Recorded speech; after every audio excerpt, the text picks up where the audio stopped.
قرآن کے اندر تدبر کریں. تدبر کیسے کریں؟ غور و فکر اس کے معنی اور مفہوم پر. صرف یہ نہیں کہ سمجھ جائیں اور علمی لیاقت بگھاریں، بلکہ بعض اہل علم نے کیا نام ہے، امام آجری نے لکھا کہ آدمی کو یہ غور کرنا چاہیے کہ قرآن اللہ تبارک و تعالیٰ کا سب سے بڑا فضل و کرم ہے، سب سے بڑی نعمت ہے، اس میں لذت ہے، اس میں اس کے لیے ہدایت ہے، رحمت ہے، شفا ہے. لہذا اس کو جب پڑھے تو اس کی اس لذت اور دوا کا استعمال کرنے کی نیت سے پڑھے. کیسے؟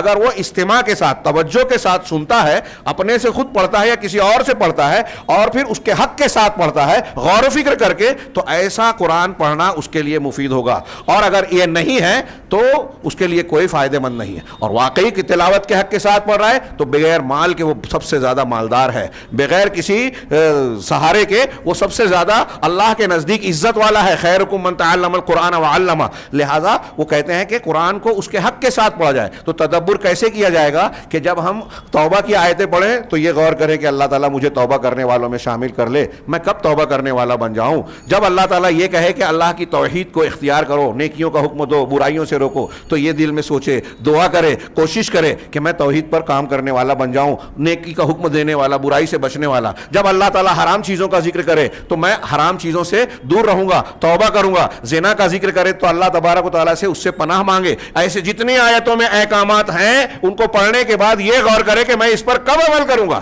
یہ ہے تدبر کرنا اور اس میں غور و فکر کرنا. تیسری چیز کیا ہے کہ قرآن پر عمل کیا جائے، جو اس کے احکامات ہیں اس کو زیر عمل لایا جائے. لیکن ہم دیکھ رہے ہیں کہ آج پوری امت جو ہے بہت بڑی تعداد خوب قرآن رمضان میں ختم کرتی ہے. تراویح کا خصوصی اہتمام کیا جاتا ہے.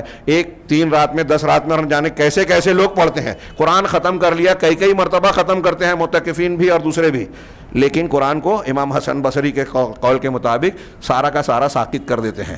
ہاں، خارجیوں کے بارے میں جو اللہ کے رسول نے کہا کہ گلے کے نیچے قرآن تم سے زیادہ پڑھیں گے، صحابہ سے زیادہ. تم اپنی قرأت کو کم سمجھو گے لیکن ان کے گلے سے نیچے نہیں اترے گی قرأت. کیوں؟ آپ قرآن میں پڑھ رہے ہیں کہ اللہ اور رسول کی اطاعت کرو، ہاں، وَاتَّبِعُوا لَعَلَّكُمْ تَهْتَدُونَ، رسول کی اتباع کرو چاہ کے ہدایت پا جاؤ. لیکن ہمارے یہاں اللہ کے رسول کی حدیث آ جائے، سنت آ جائے تو لوگ کہتے ہیں کہ ہم فلاں مفکر کی بات مانتے ہیں، فلاں بزرگ کی بات کو مانیں گے، امام صاحب کی تقلید کریں گے، شیخ کے ہاتھ پر ہم نے بیعت کی ہے، سلسلہ قادریہ، چشتیہ، نقشبندیہ، تیجانیہ، اس سلسلے نے ہم کو جو دیا ہے اس کو اختیار کریں گے. قرآن حدیث ہم نہیں جانتے، ہم کو کھرچ کر نکال دینا ہے دماغ سے. کتنی بڑی گمراہی ہے جو امت کے بہت بڑے طبقے میں نہ صرف یہ کہ اختیار کی گئی ہے بلکہ اس کی تبلیغ کی جاتی ہے کہ اگر آپ سلسلے سے بیعت ہونا چاہتے ہیں تو قرآن کو کھرچ کر نکال دیں. قرآن گمراہ کرتا ہے. کتنی بڑی گستاخی ہے. انا للہ و انا راجعون. کتاب ہدایت کو کتاب گمراہی بنا دیا. اور اس میں جو شرک کہا گیا ہے، ہمارے ہاں لوگ اس کو ثابت کرتے ہیں، قبروں پہ جا کے سجدے کر رہے ہیں، نظر و نیاز کر رہے ہیں، غیر اللہ کو پکار رہے ہیں، غیر اللہ کو حاجت روا، مشکل کشا، مردوں کو زندہ کرنے والا بتانے کی حکایتیں نقل کرتے ہیں. اللہ تعالیٰ کہتا ہے کوئی نفس نہیں جانتا کہ کل کیا کمائے گا، کہاں مرے گا. لیکن ہمارے ہاں فضائل کے نام پر بتاتے ہیں کہ فلاں بزرگ نے کہا کہ میں یہاں مر جاؤں گا اور دوسرے دن مر گیا. قرآن حدیث کی کھلی مخالفت. اور اگر اس پہ کہا جائے تو یہ کہا جاتا ہے اختلافی مسئلہ. اختلاف آپ کر رہے ہیں قرآن سے، اختلاف آپ کر رہے ہیں حدیث سے. آپ کو ڈرنا چاہیے اللہ سے. جب آپ اللہ سے نہیں ڈرتے تو ہم آپ سے کیوں ڈریں؟